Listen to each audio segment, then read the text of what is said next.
En septiembre de 1923, mientras la mayoría de los españoles dormía, los cuarteles de Barcelona y varias guarniciones militares en todo el país comenzaron a despertar con un movimiento extraño. Oficiales de rango medio recibían órdenes cifradas, unidades enteras eran movilizadas sin explicación oficial y los teléfonos en el Palacio Real de Madrid no dejaban de sonar. Cuando el sol salió sobre la península ibérica aquella mañana de septiembre, España había cambiado para siempre.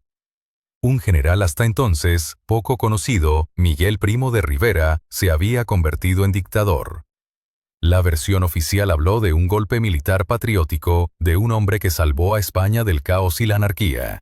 Pero en los archivos polvorientos de instituciones bancarias internacionales, en los diarios privados de industriales catalanes y en correspondencia diplomática británica, que permanecería clasificada durante décadas, existe otra historia. Una historia que nunca fue contada.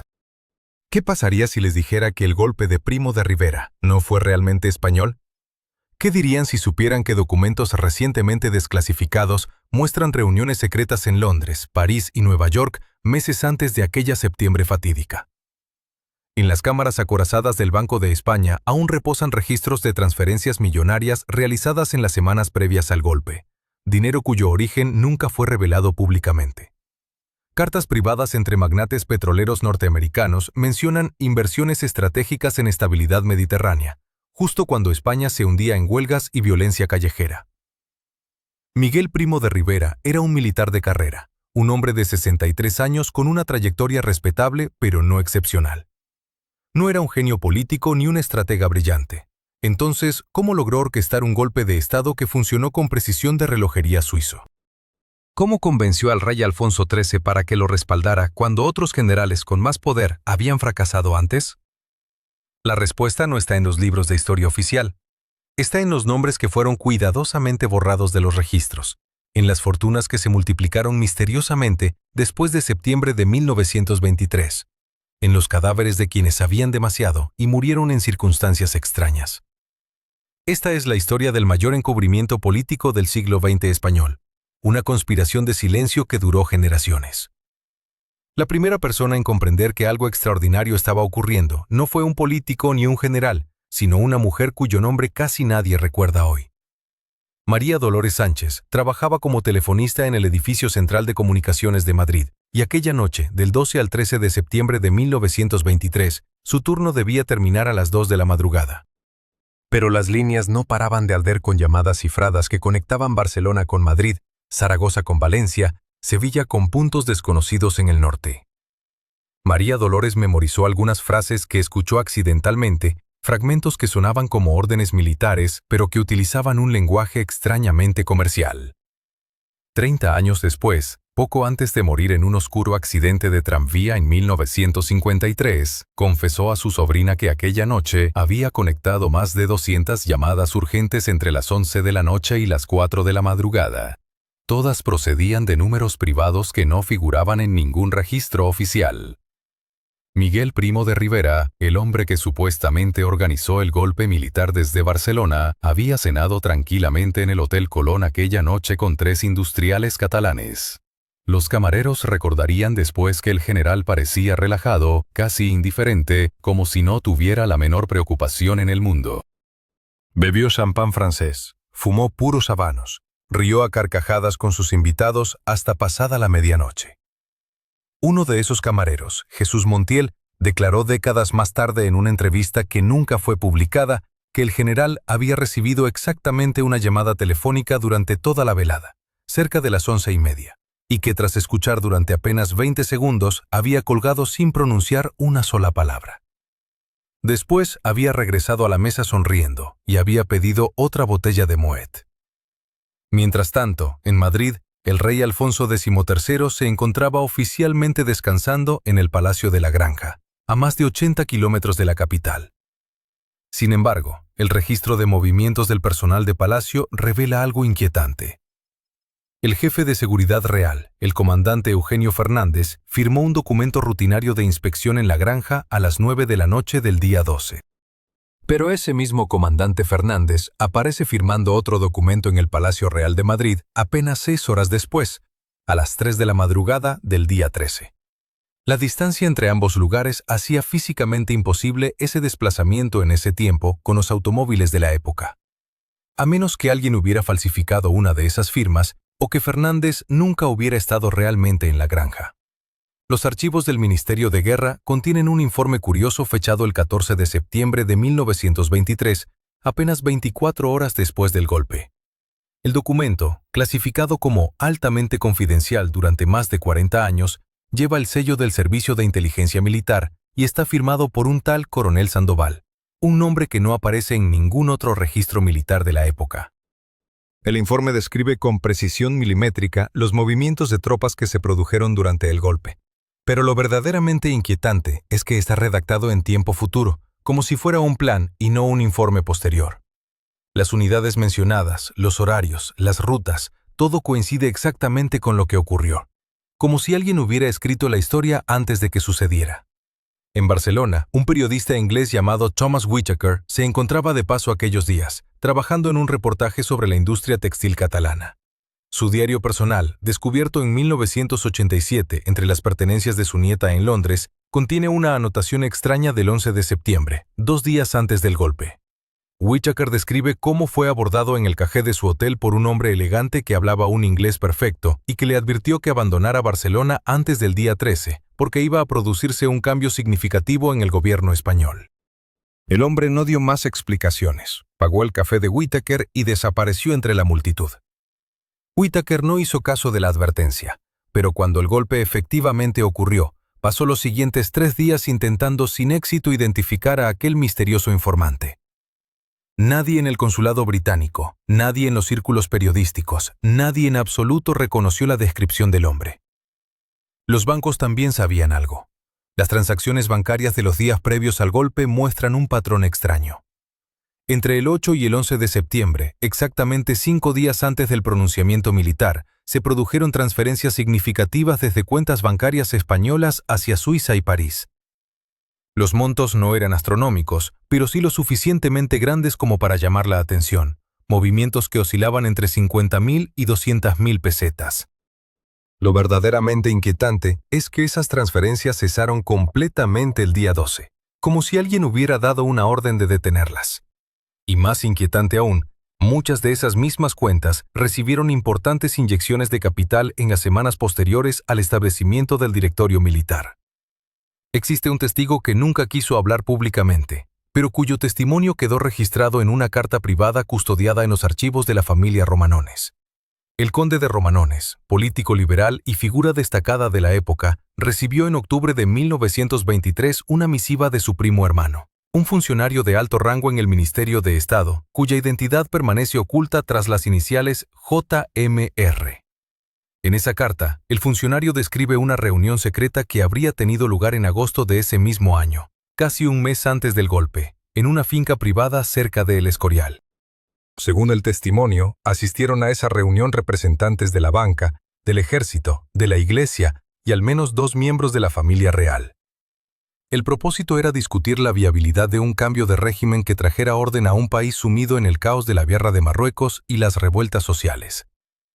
Lo que María Dolores no podía saber aquella madrugada era que las llamadas que interceptaba formaban parte de una operación cuyo origen se remontaba a 6 meses atrás, a un salón cerrado del Hotel Ritz de Barcelona.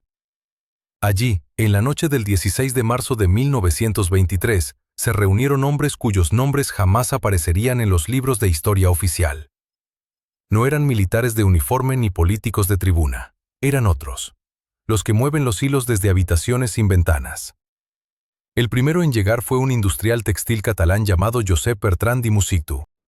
Sus fábricas empleaban a más de 8.000 personas, pero lo que pocos sabían era que Bertrand mantenía cuentas secretas en 3 bancos suizos y que había viajado a Londres 4 veces en los últimos 2 años. Siempre con el mismo pretexto, adquirir nueva maquinaria, siempre reuniéndose con las mismas personas en clubes privados del barrio de Mayfair. El segundo en entrar fue un hombre de aspecto anodino, traje gris, gafas redondas. Se hacía llamar simplemente Señor Valdés, aunque ese no era su verdadero nombre. Trabajaba oficialmente como asesor comercial en la embajada británica, pero los informes confidenciales de la policía secreta española lo identificaban como agente del servicio de inteligencia secreto. Durante años había cultivado contactos en los círculos militares más descontentos con el gobierno de Madrid.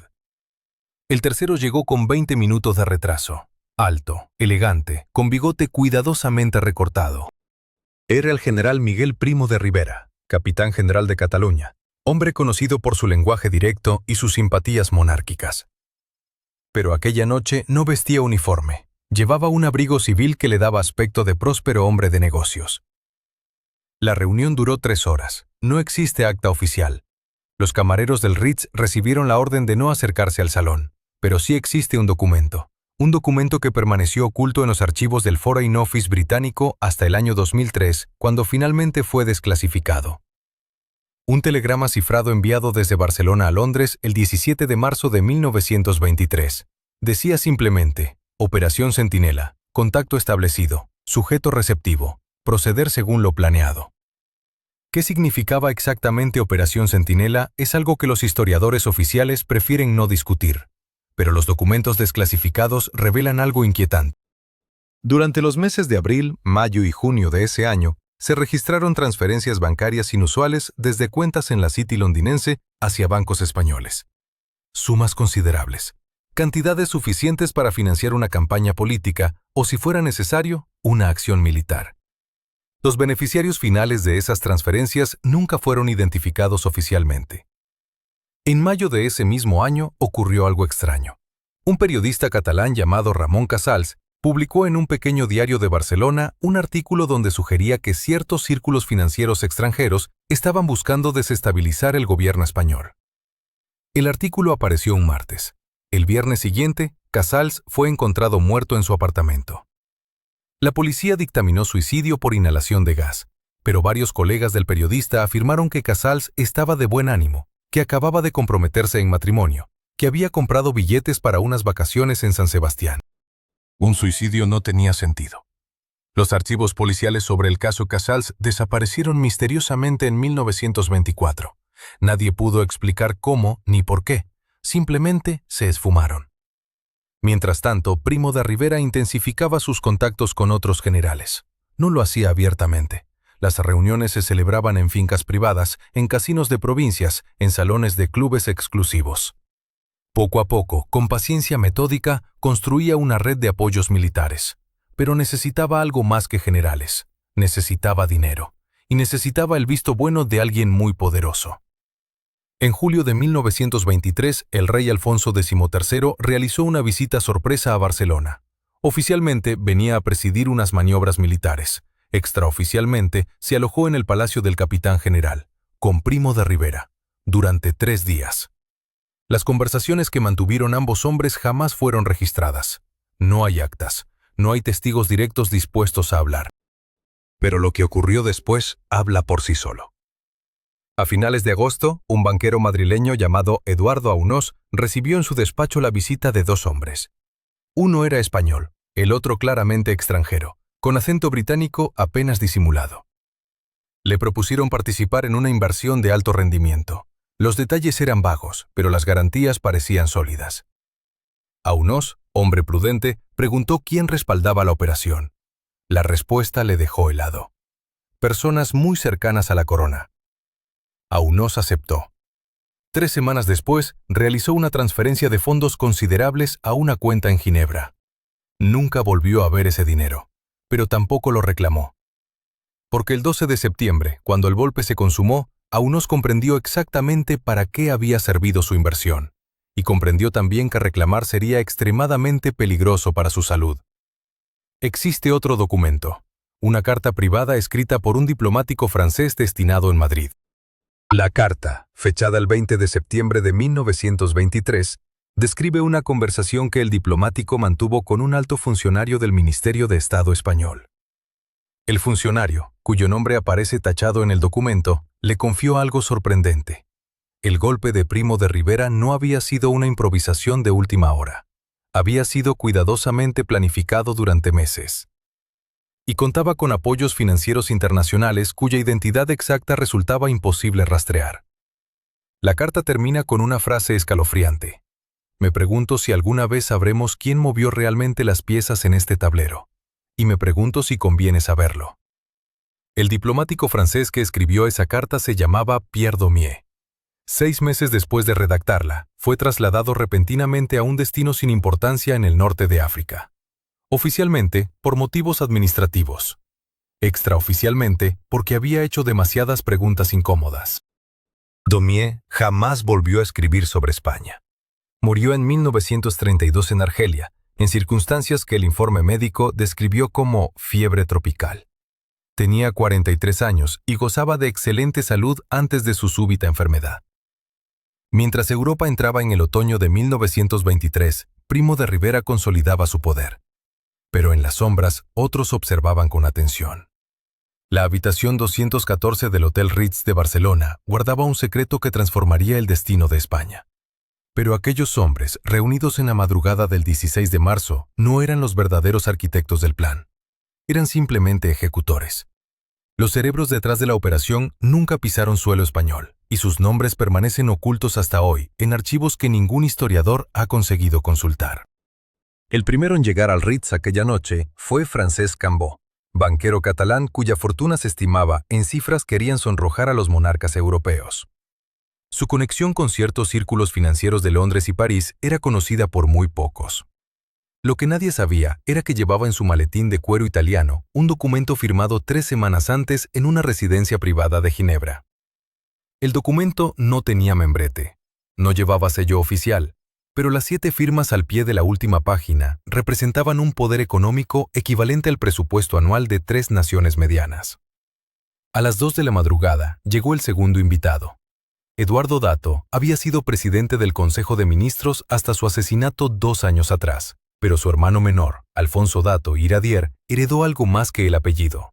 Heredó una red de contactos que se extendía desde los salones del Vaticano hasta las oficinas portuarias de Buenos Aires. Alfonso traía consigo un sobre lacrado que no abriría hasta que estuvieran todos presentes. Dentro había fotografías. Fotografías que podían destruir carreras políticas, arruinar fortunas y enviar a más de un aristócrata directamente al exilio o algo peor. El tercero fue el general Dámaso Berenguer, hombre de confianza del rey Alfonso XIII, cuyo rostro consumido por el insomnio delataba las noches que llevaba sin dormir. Berenguer había recibido una carta anónima el 12 de marzo. La carta contenía solo 3 líneas escritas a máquina. El Marruecos que usted perdió puede recuperarse. El honor que usted perdió puede restaurarse. Estaremos en contacto. 4 días después, un mensajero dejó en su despacho militar un segundo sobre con la dirección del Ritz y una hora, las 2 de la madrugada. Pero había un cuarto hombre en aquella habitación. Un hombre cuyo nombre no aparece en ningún registro del hotel. Los libros de huéspedes de aquella noche fueron revisados décadas después por investigadores que intentaban reconstruir los acontecimientos previos al golpe de Estado. La habitación 214 figura como ocupada por un tal señor Martínez, comerciante textil de Valencia. Pero el señor Martínez no existía. El pasaporte presentado en recepción era falso. La dirección proporcionada correspondía a un solar vacío. Y sin embargo, 3 testigos distintos, empleados del hotel que fueron interrogados años más tarde bajo estricta confidencialidad, coincidieron en describir al misterioso ocupante. Un hombre de unos 50 años, acento indeterminado, ojos grises penetrantes y una cicatriz apenas visible bajo la mandíbula izquierda. Este hombre sin nombre habló durante 40 minutos aquella madrugada. No alzó la voz, no hizo gestos dramáticos. Simplemente expuso un plan con la precisión de un relojero suizo ensamblando un mecanismo de alta complejidad. Mencionó fechas que aún no habían llegado. Predijo movimientos políticos que parecían imposibles. Y cuando terminó, colocó sobre la mesa del centro un cheque bancario emitido por el Credit Suisse de Zúrich por una cantidad que hizo palidecer incluso a Cambó. El cheque estaba fechado con 6 meses de antelación, como si alguien hubiera sabido, medio año antes, que esa reunión ocurriría exactamente esa noche. Lo que sucedió después quedó registrado en un documento extraordinario que salió a la luz solo durante 17 horas en el año 1976, cuando un archivo militar fue brevemente desclasificado por error administrativo antes de volver a sellarse. Un joven historiador llamado Ramón Salas Larrazábal alcanzó a fotocopiar 3 páginas antes de que le arrebataran el acceso. Esas 3 páginas describen lo que se conocería como el Protocolo Barcelona. Un plan meticulosamente diseñado para colocar a Miguel Primo de Rivera en el poder sin que pareciera un golpe de Estado, sino una necesidad nacional inevitable. El protocolo establecía 5 fases. La primera, crear una sensación de caos administrativo mediante la filtración estratégica de informes militares sobre las derrotas en Marruecos. La segunda, orquestar una campaña de prensa que presentara al sistema parlamentario como corrupto e ineficaz. La tercera, posicionar a Primo de Rivera como la única figura militar con suficiente prestigio y determinación. La cuarta, asegurar la neutralidad del rey mediante presiones económicas y políticas que lo dejaran sin alternativas. La quinta, ejecutar el pronunciamiento con tal rapidez que la oposición no tuviera tiempo de organizarse. Pero el documento de Salas Larrazábal revelaba algo más inquietante. Cada fase del protocolo incluía una cláusula de contingencia. Si los sindicatos reaccionaban, había fondos asignados para sobornar a líderes clave.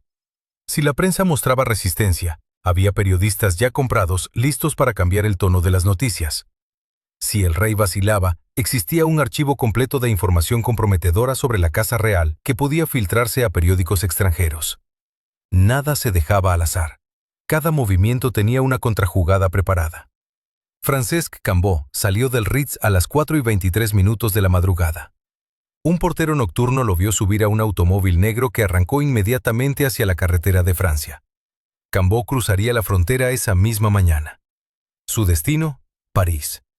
Su propósito, reunirse con representantes de ciertos bancos que tenían intereses considerables en las minas de Marruecos. 3 días después, esos mismos bancos aumentarían dramáticamente sus inversiones en empresas españolas vinculadas a Primo de Rivera. Alfonso Dato abandonó el hotel media hora más tarde. Las fotografías del sobre lacrado nunca fueron vistas por nadie más, pero su efecto fue inmediato. En las semanas siguientes, 3 periódicos que habían criticado duramente al ejército español cambiaron repentinamente su línea editorial. Sus directores recibieron ofertas económicas imposibles de rechazar, o quizá recibieron amenazas imposibles de ignorar. El general Berenguer regresó a Madrid en el tren de las 7 de la mañana. Durante el viaje escribió una carta al rey. La carta recomendaba considerar seriamente la posibilidad de un gobierno militar temporal para restaurar el orden. Era exactamente lo que el protocolo especificaba que debía escribir. Y el hombre sin nombre desapareció como si nunca hubiera existido. El personal del hotel fue interrogado discretamente por agentes que se identificaron como inspectores de sanidad. Les ofrecieron generosas compensaciones por su silencio. 2 empleados que insistieron en hablar con periodistas murieron en accidentes separados durante los siguientes 8 meses. Uno cayó de un andamio en unas obras. El otro se ahogó en aguas extrañamente tranquilas. Los hilos que se tejieron aquella noche en Barcelona se extenderían hasta Madrid, hasta Palacio, hasta los cuarteles donde Primo de Rivera esperaba la señal para actuar. Y más allá, mucho más allá. Los archivos bancarios de Ginebra guardaban un secreto que nadie debía descubrir. Durante décadas, el Banco Comercial Suizo mantuvo sellada una caja fuerte registrada bajo el nombre de una empresa fantasma llamada Mediterránea Holdings. Cuando finalmente fue abierta en 1987, tras la muerte de su último titular legal, los empleados encontraron documentos que alteraban completamente la narrativa oficial sobre el golpe de Primo de Rivera. Entre ellos, había recibos de transferencias bancarias por cantidades astronómicas, todas realizadas entre febrero y septiembre de 1923, todas dirigidas a cuentas españolas vinculadas a mandos militares específicos. La suma total superaba los 2 millones de libras esterlinas de la época, una fortuna imposible de justificar con recursos españoles. El dinero provenía de 3 fuentes principales: consorcios petroleros británicos con intereses en Marruecos, industrias armamentísticas francesas que buscaban contratos con el ejército español, y un tercer origen que los documentos identificaban solamente con las iniciales JPM. Este último había aportado la cantidad más significativa, 800.000 libras esterlinas transferidas en 4 pagos durante los meses previos al golpe. Margarita Sánchez Villalba trabajaba como archivera en el Ministerio de Asuntos Exteriores cuando tropezó con un expediente clasificado en 1992. El legajo contenía telegramas cifrados intercambiados entre la Embajada Española en Londres y el Palacio Real durante el verano de 1923. Los mensajes mencionaban repetidamente reuniones secretas entre emisarios del rey Alfonso XIII y representantes de la Standard Oil Company. Las conversaciones giraban en torno a concesiones petroleras en el protectorado español de Marruecos, pero con una condición inquietante. La empresa norteamericana exigía garantías de estabilidad política que el gobierno democrático español no podía ofrecer. Necesitaban un régimen fuerte, predecible, capaz de sofocar cualquier resistencia popular. Margarita copió discretamente algunos documentos. 3 semanas después sufrió un extraño accidente automovilístico en la carretera de La Coruña. Sobrevivió, pero perdió la memoria de los últimos 6 meses. Los documentos que había copiado desaparecieron de su apartamento. Cuando recuperó parcialmente sus recuerdos, tomó la decisión de no hablar jamás del tema. Vivió otros 16 años en silencio absoluto, pero dejó una carta sellada en manos de su abogado con instrucciones de abrirla 20 años después de su muerte. La conexión norteamericana era el eslabón que faltaba en la cadena. Durante años, los historiadores habían debatido sobre el papel de las potencias europeas en la llegada de Primo de Rivera al poder, pero nadie había mirado hacia el otro lado del Atlántico. Sin embargo, los intereses económicos estadounidenses en España y el norte de África eran enormes. La ITT, International Telephone and Telegraph Corporation, había invertido millones en la red telefónica española. La General Motors planeaba construir fábricas en Barcelona. Y sobre todo, las compañías petroleras veían en Marruecos una reserva estratégica que Europa necesitaría desesperadamente en las décadas venideras. Un informe desclasificado del Departamento de Estado norteamericano, fechado el 3 de octubre de 1922, resulta revelador.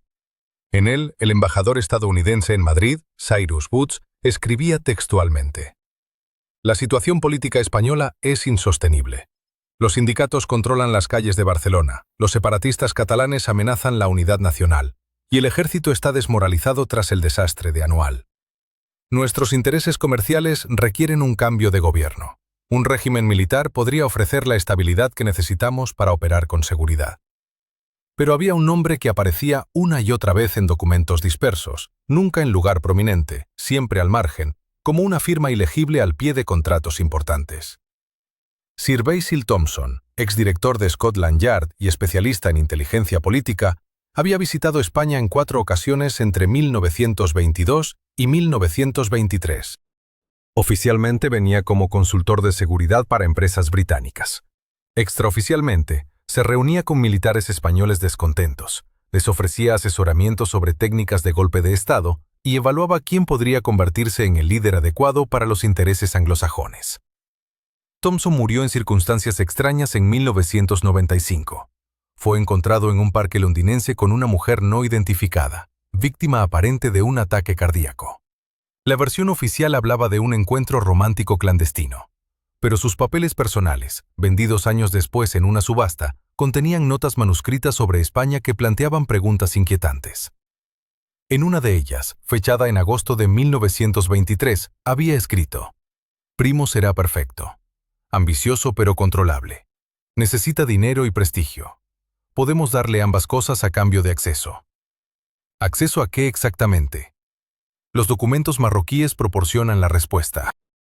En las semanas posteriores al golpe, empresas británicas y norteamericanas recibieron concesiones mineras y petroleras que los gobiernos democráticos anteriores habían rechazado sistemáticamente.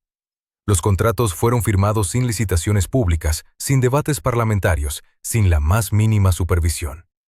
Primo de Rivera entregó el subsuelo marroquí a cambio de apoyo financiero para su régimen y garantías de que las potencias extranjeras no intervendrían en su dictadura. El general nunca comprendió realmente que era una pieza en un tablero mucho más grande.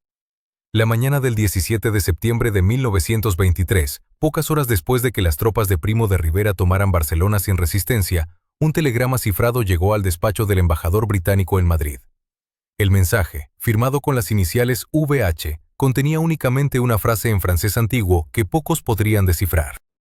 Cuando los archivos del Foreign Office fueron parcialmente desclasificados en 1998, ese telegrama causó conmoción entre los historiadores que tuvieron acceso a él.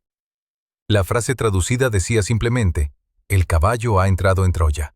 Procedan según lo acordado en Biarritz». Biarritz, el elegante balneario francés donde la aristocracia europea acostumbraba a pasar los veranos. Ese nombre apareció repetidas veces en los documentos de la Caja Fuerte suiza, siempre asociado con fechas específicas del verano anterior al golpe. Los registros del Hotel du Palais de Biarritz revelaban algo perturbador. Entre julio y agosto de 1922, 14 meses antes del pronunciamiento militar, se alojaron allí simultáneamente personalidades cuya presencia conjunta parecía demasiado casual para ser coincidencia.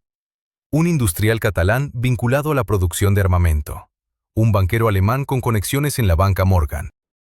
Dos aristócratas españoles conocidos por su oposición al gobierno parlamentario. Y un hombre registrado bajo el nombre de Ramón Suárez, comerciante textil, cuya descripción física coincidía exactamente con la de Miguel Primo de Rivera. El personal del hotel, que aún vivía en los años 80, fue entrevistado discretamente por investigadores independientes. Una camarera retirada, Marie-Louise Beaumont, recordaba perfectamente aquellos días. Describió cómo aquellos huéspedes celebraban largas reuniones nocturnas en una suite privada del tercer piso, siempre con las cortinas cerradas. Contó que en una ocasión entró accidentalmente cuando creía que la habitación estaba vacía y vio mapas desplegados sobre una gran mesa, mapas de España con ciudades marcadas en tinta roja. Uno de los caballeros le gritó que saliera inmediatamente. Al día siguiente le ofrecieron una suma considerable para que olvidara lo visto. Marie-Louise aceptó el dinero, pero jamás olvidó aquellas caras tensas, aquella atmósfera de secreto que envolvía cada encuentro. Los mapas. Ese detalle condujo a otro descubrimiento inquietante. En los archivos del Estado Mayor español existía un expediente clasificado sobre un robo ocurrido en agosto de 1922. Alguien había sustraído documentación cartográfica militar detallada de las guarniciones de Barcelona, Madrid, Valencia y Zaragoza. El robo nunca se resolvió. El oficial encargado de la investigación, el comandante Arturo Menéndez, fue encontrado muerto en su domicilio 3 semanas después. La autopsia oficial dictaminó muerte por causas naturales, infarto fulminante. Tenía 34 años, gozaba de excelente salud y practicaba esgrima regularmente.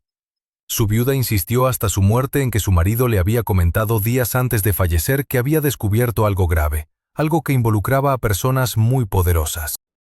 Nunca quiso revelar más detalles por temor a correr la misma suerte. Pero había más. Entre los documentos suizos apareció un informe mecanografiado sin membrete ni firma, fechado el 5 de septiembre de 1922. Estaba redactado en español, pero con giros gramaticales que sugerían que su autor pensaba originalmente en inglés o alemán. El documento era extraordinariamente preciso. Describía con detalle milimétrico qué guarniciones militares españolas eran susceptibles de ser persuadidas para apoyar un golpe, qué generales tenían problemas económicos personales que los hacían vulnerables a ofertas discretas, qué periódicos podían ser comprados para crear el clima de opinión necesario. Incluía cifras exactas.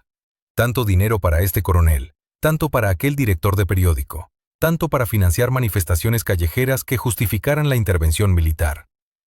La frialdad del documento heló la sangre de quienes lo leyeron décadas después. No era un plan conspirativo improvisado, era ingeniería política ejecutada con precisión industrial. Cada variable había sido calculada, cada riesgo evaluado, cada contingencia prevista. El golpe de Primo de Rivera no fue un arrebato patriótico de un general preocupado por el desorden social. Fue una operación planificada durante más de un año por mentes que conocían perfectamente los mecanismos del poder y disponían de recursos ilimitados para manipularlos. Y entonces apareció el nombre que nadie esperaba encontrar. En un margen del informe, garabateado a mano con tinta diferente, alguien había anotado 2 iniciales y un símbolo, AB, seguido de una cruz templaria. Esas mismas iniciales aparecían en otros 3 documentos de la caja fuerte, siempre asociadas con decisiones finales, con aprobaciones definitivas. AB no era Primo de Rivera, no era ninguno de los militares españoles involucrados. Era alguien situado por encima de todos ellos, alguien cuyo poder trascendía fronteras y cuya identidad debía permanecer oculta a toda costa. Los investigadores que intentaron identificar a AB se toparon con un muro de silencio. Archivos inexplicablemente incompletos, documentos perdidos en traslados administrativos, testigos potenciales que habían fallecido años atrás en circunstancias siempre justificables pero curiosamente oportunas. Era como si una mano invisible hubiera borrado sistemáticamente cualquier rastro que pudiera conducir hasta esa figura en las sombras. Sin embargo, en los registros bancarios suizos quedaba constancia de algo imposible de eliminar completamente: Las transferencias de fondos realizadas entre 1922 y 1923 desde cuentas vinculadas a AVE sumaban una cantidad equivalente a varios millones de dólares actuales. Dinero que fluyó hacia España en el momento exacto en que Primo de Rivera preparaba su movimiento. Dinero cuyo rastro llevaba inevitablemente hacia instituciones financieras con sede en Londres y Nueva York, instituciones cuyos consejos directivos incluían apellidos que resonaban en los pasillos del poder mundial. El puzzle comenzaba a mostrar una imagen aterradora. El golpe que cambió la historia de España había sido financiado, planificado y ejecutado por fuerzas que operaban desde capitales extranjeras. Y lo más perturbador de todo era descubrir que aquello no había sido un caso aislado. La noche del 23 de septiembre de 1923, exactamente 6 días después del golpe, un hombre fue encontrado muerto en su habitación del Hotel Palace de Madrid. Las circunstancias oficiales hablaban de un infarto fulminante, pero lo que nunca apareció en los periódicos fue que ese hombre, un tal Edouard Mercier, corresponsal del periódico parisino Le Temps, había cenado apenas 2 horas antes con perfecto estado de salud, en compañía de otros 3 periodistas. Tampoco se mencionó que su equipaje había sido registrado minuciosamente antes de que llegara la policía, ni que las notas de su libreta desaparecieron esa misma noche junto con varios documentos que guardaba en la caja fuerte del hotel. Mercier había llegado a España 15 días antes del pronunciamiento militar. Oficialmente, su misión era cubrir las tensiones sociales en Barcelona. Pero entre sus papeles personales, conservados por su viuda durante décadas y finalmente donados a los archivos nacionales franceses en 1987, apareció una carta sin enviar dirigida a su editor. En ella escribía palabras inquietantes. He conocido a un banquero catalán que asegura tener pruebas de transferencias extraordinarias realizadas desde Londres hacia cuentas militares españolas durante el último año. Me ha prometido mostrarme los registros. Si lo que dice es cierto, el golpe que se avecina no es español en absoluto. El banquero al que se refería Mercier era Josep María Tallada y Paulí, director de una pequeña pero influyente entidad financiera barcelonesa especializada en operaciones internacionales. Tallada tenía acceso privilegiado a los movimientos de capital entre España y el resto de Europa. Durante los meses previos al golpe, había notado algo extraordinario. Cantidades considerables de dinero llegaban a cuentas vinculadas con círculos militares desde bancos británicos, pero también desde instituciones financieras belgas y suizas que actuaban claramente como intermediarias. Las sumas no eran enormes individualmente, pero su frecuencia y sincronización resultaban sospechosas. Tallada confió sus descubrimientos a un reducido círculo de personas. Una de ellas fue precisamente Mercier. Otra fue su propio hermano, Lluís Tallada, abogado y activista catalanista que mantenía correspondencia regular con intelectuales europeos. En una carta fechada el 12 de septiembre de 1923, 5 días antes del golpe, Lluís escribió a un amigo en Ginebra. Mi hermano está aterrorizado. Dice que ha visto documentos que comprometen no solo a militares españoles, sino a figuras del gobierno británico. Teme que algo terrible esté por suceder y que España será entregada a quienes paguen mejor. El 25 de septiembre, 2 días después de la muerte de Mercier, Josep María Tallada desapareció. Su familia denunció el caso, pero las autoridades catalanas, ya bajo control militar tras el golpe, archivaron la investigación en menos de una semana. La versión oficial indicaba que probablemente había huido a Francia, temiendo represalias por sus simpatías catalanistas. Sin embargo, su cuerpo fue encontrado 3 meses después en un barranco cerca de Montserrat, tan descompuesto que resultó imposible determinar la causa de la muerte. Los documentos bancarios que guardaba en su despacho jamás aparecieron. Su oficina había sido saqueada durante la primera semana del nuevo régimen, supuestamente por saqueadores comunes aprovechando el caos inicial. Pero existía otro testigo de esas transferencias sospechosas. Un contable de nombre Fermín Rodríguez trabajaba en el Banco Hispano Colonial de Madrid y había procesado personalmente varias operaciones extrañas durante el verano de 1923. Décadas más tarde, en 1971, poco antes de morir, Rodríguez concedió una entrevista privada a un historiador catalán llamado Jaume Vicens Vives. La grabación de esa conversación, que permaneció guardada en los archivos personales de Vicens hasta su publicación parcial en los años 90, resulta escalofriante. Rodríguez recordaba con precisión absoluta haber procesado transferencias desde el Midland Bank de Londres hacia cuentas militares españolas. Las órdenes llegaban cifradas y debían ejecutarse con extrema discreción. El dinero nunca iba directamente a nombre de Primo de Rivera, sino a través de una compleja red de sociedades pantalla y cuentas personales de oficiales de menor rango que actuaban como intermediarios. Uno de esos nombres era el del coronel Emilio Barrera Luyando, hombre de absoluta confianza del futuro dictador y pieza clave en la organización del golpe en Cataluña.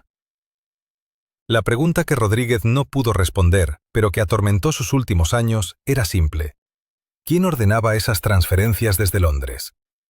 Los documentos bancarios mostraban únicamente códigos y referencias impersonales, pero existía un detalle revelador. Todas las operaciones pasaban por una cuenta intermediaria en el Banco de Bruselas, registrada a nombre de una empresa belga dedicada supuestamente al comercio de minerales, la Compagnie Minière du Rif. Una empresa que, curiosamente, tenía estrechos vínculos con intereses británicos en Marruecos. El Rif. Una vez más, ese territorio maldito aparecía como telón de fondo de la conspiración.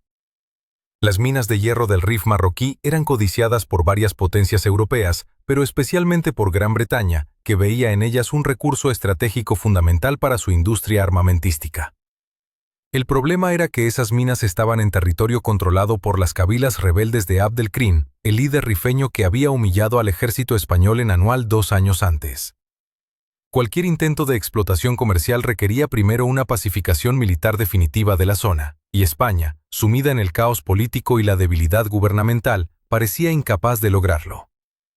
Pero un gobierno militar fuerte, autoritario, libre de las trabas parlamentarias y dispuesto a colaborar estrechamente con potencias extranjeras, podría cambiar radicalmente el panorama.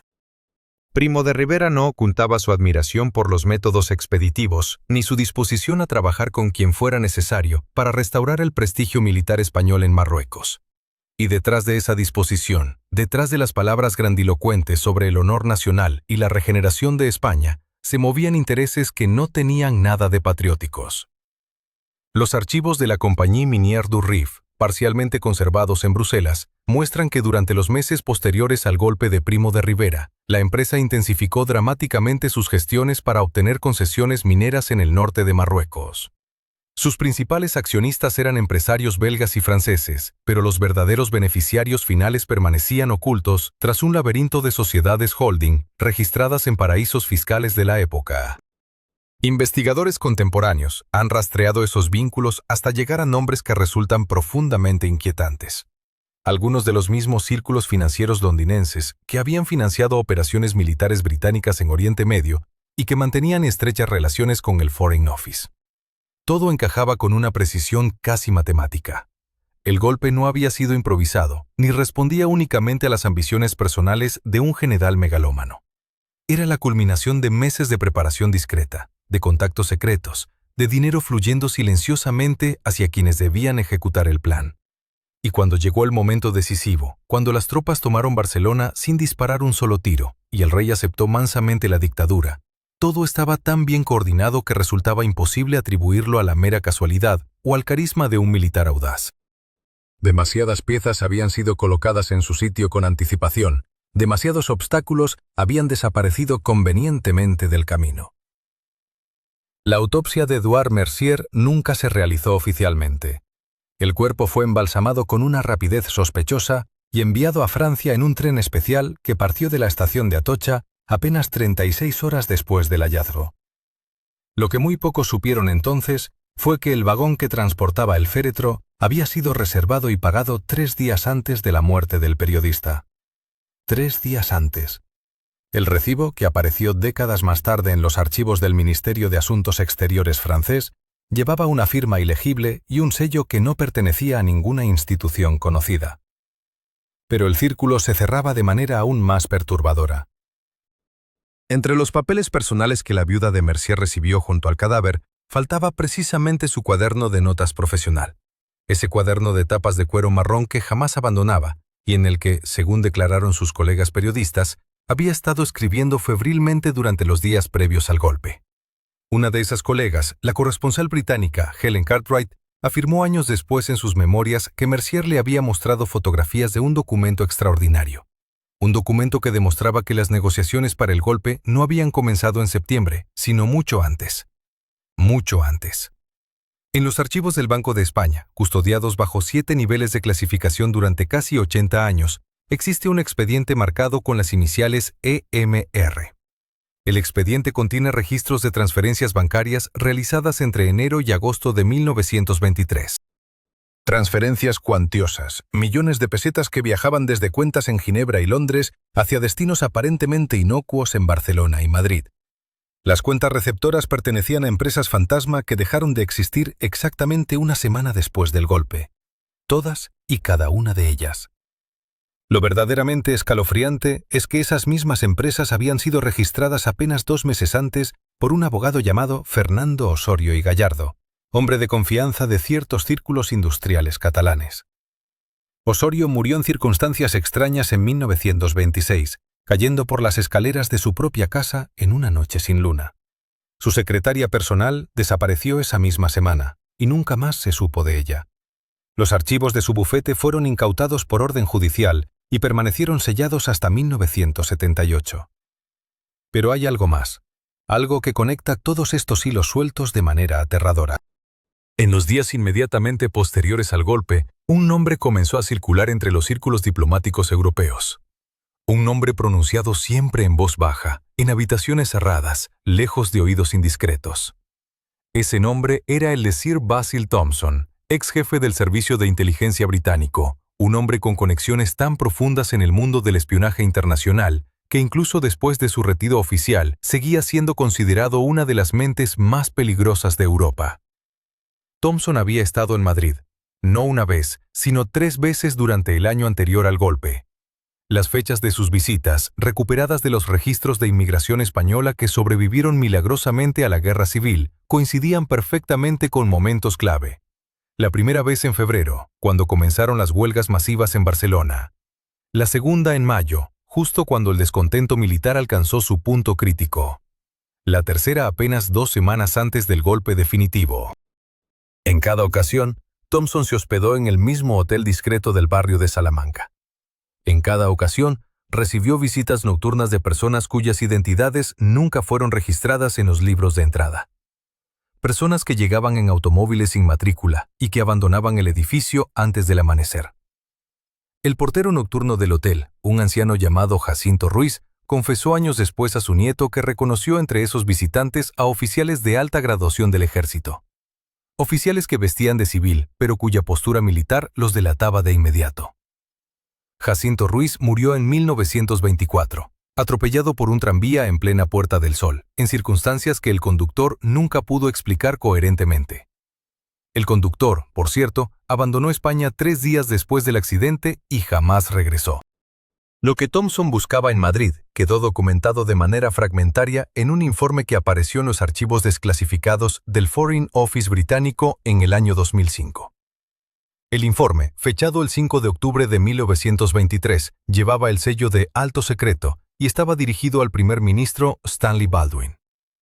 En él se mencionaba de pasada la necesidad de asegurar ciertos intereses estratégicos británicos en la península ibérica ante la creciente inestabilidad política. Se hablaba de contactos establecidos y de garantías recibidas. Se mencionaban nombres en clave: Halcón, Guardián, Centinela. Investigadores contemporáneos han intentado descifrar esas identidades. Halcón podría ser el propio Primo de Rivera.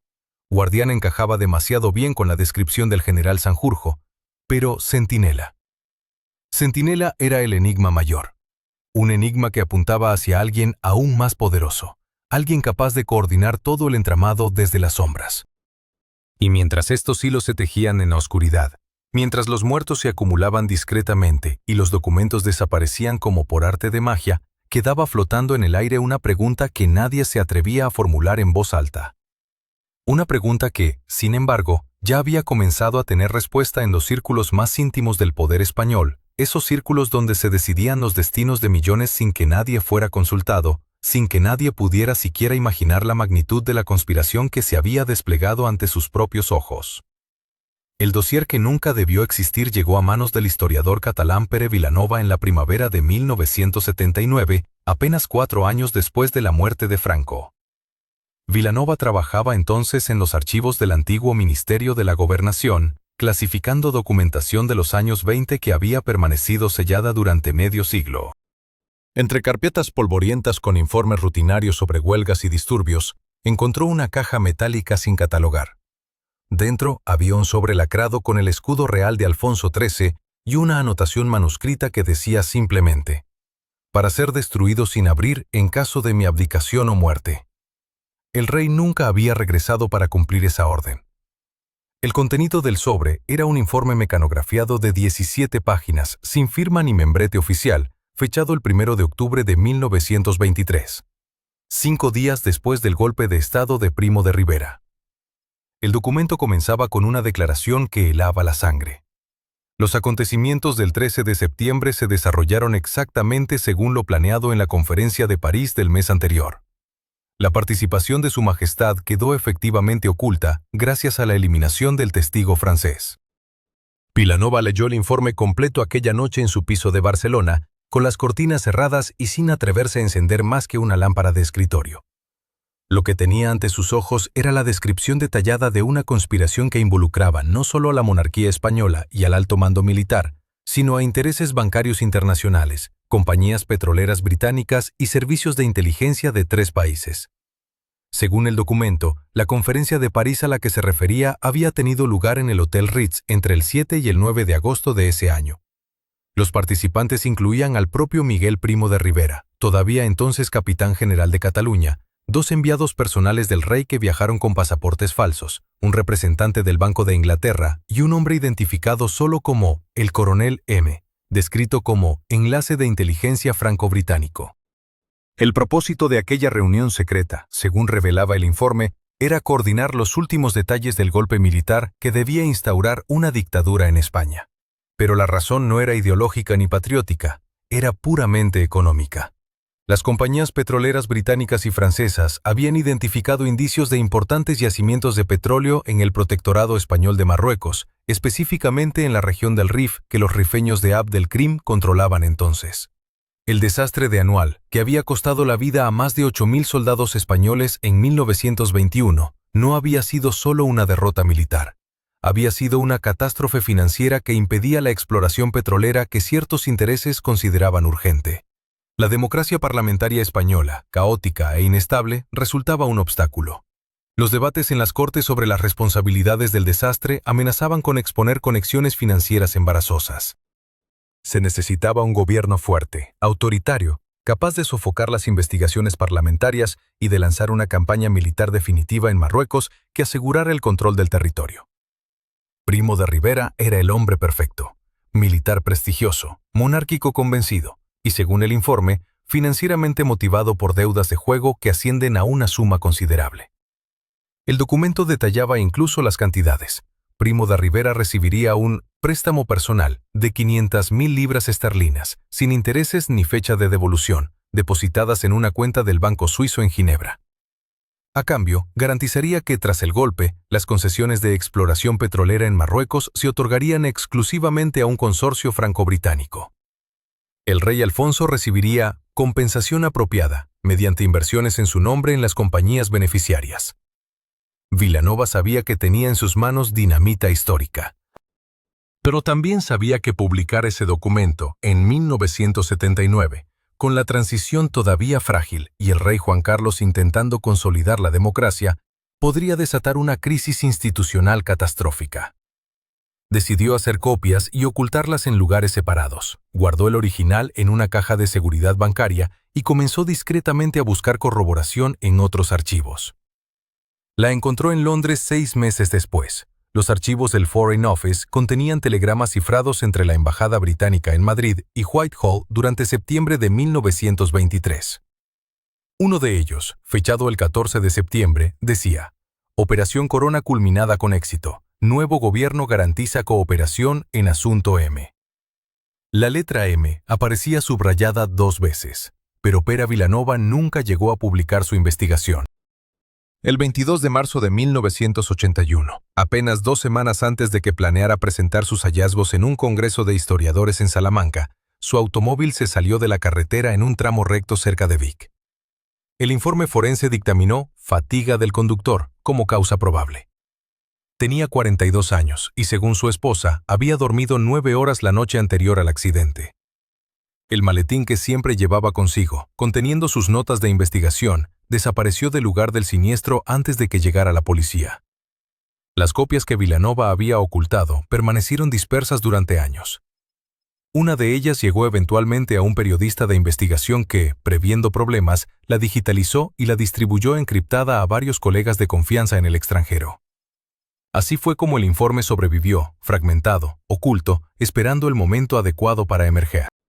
Hoy, más de un siglo después del golpe de Primo de Rivera, los documentos continúan clasificados en archivos oficiales. Las pocas copias que circulan entre investigadores son tratadas con extrema cautela. La historia oficial sigue presentando el golpe como un acto patriótico de un militar preocupado por el caos nacional. Pero quienes han visto los documentos saben otra verdad, una verdad sobre petróleo, dinero y poder. Una verdad que costó vidas entonces y que, quizás, podría costar reputaciones ahora. El silencio persiste. La conspiración continúa enterrada bajo capas de tiempo y conveniencia política. Y en algún lugar, en una caja fuerte cuya ubicación solo unos pocos conocen, el sobrelacrado con el escudo de Alfonso XIII espera todavía el momento de revelar completamente sus secretos. Dentro de aquella caja metálica sin catalogar, Pere Vilanova encontró algo que helaba la sangre. 3 telegramas cifrados dirigidos a Alfonso XIII desde Londres, fechados en agosto de 1923, apenas un mes antes del golpe. Los remitentes usaban seudónimos, pero los sellos de lacre eran inconfundibles. Pertenecían a casas bancarias británicas con intereses en las minas de Marruecos. El contenido era devastador. Las instrucciones eran precisas. Asegurar que Primo de Rivera actuara rápido, antes de que las Cortes investigaran el desastre de Anual y descubrieran los contratos secretos de armamento. Los nombres mencionados eran siempre los mismos: industriales catalanes que habían perdido fortunas en la guerra colonial, generales con deudas ocultas, financieros extranjeros que compraban concesiones mineras a precio de saldo. Vilanova fotografió cada documento con manos temblorosas. Sabía que tenía en sus manos la prueba de que el golpe de septiembre de 1923 no fue un acto patriótico de un militar preocupado por España, sino una operación cuidadosamente orquestada por fuerzas que operaban desde las sombras. Pero cuando intentó publicar su hallazgo, las puertas se cerraron una tras otra. Ninguna editorial se atrevió a imprimir el manuscrito. Los archivos donde trabajaba fueron reorganizados súbitamente y la caja metálica desapareció sin dejar rastro. Hoy, 4 décadas después de aquella primavera de 1979, los documentos que Pere Vilanova fotografió permanecen guardados en un lugar desconocido. El historiador catalán murió en 1997 sin haber conseguido revelar completamente su descubrimiento. Su familia asegura que poco antes de morir recibió llamadas anónimas advirtiéndole que guardara silencio. La verdad sobre quién realmente puso a Miguel Primo de Rivera en el poder sigue siendo un secreto de Estado, protegido por intereses que trascienden generaciones y fronteras. El dossier que nunca debió existir, quizás continúa ahí, esperando a que alguien tenga el valor de abrirlo de nuevo. Pero mientras tanto, la historia oficial seguirá contando la versión romántica del general patriota que salvó a España del caos. Y nosotros seguiremos preguntándonos qué otras verdades permanecen ocultas en los archivos sellados de nuestro pasado. Gracias por acompañarnos en esta investigación que desafía las versiones establecidas. Si este relato te ha impactado tanto como a nosotros al descubrirlo, suscríbete al canal para no perderte futuras revelaciones que podrían cambiar tu forma de entender la historia. Dale like si crees que estas verdades merecen ser conocidas y comparte en los comentarios qué otras conspiraciones históricas crees que permanecen ocultas hasta hoy.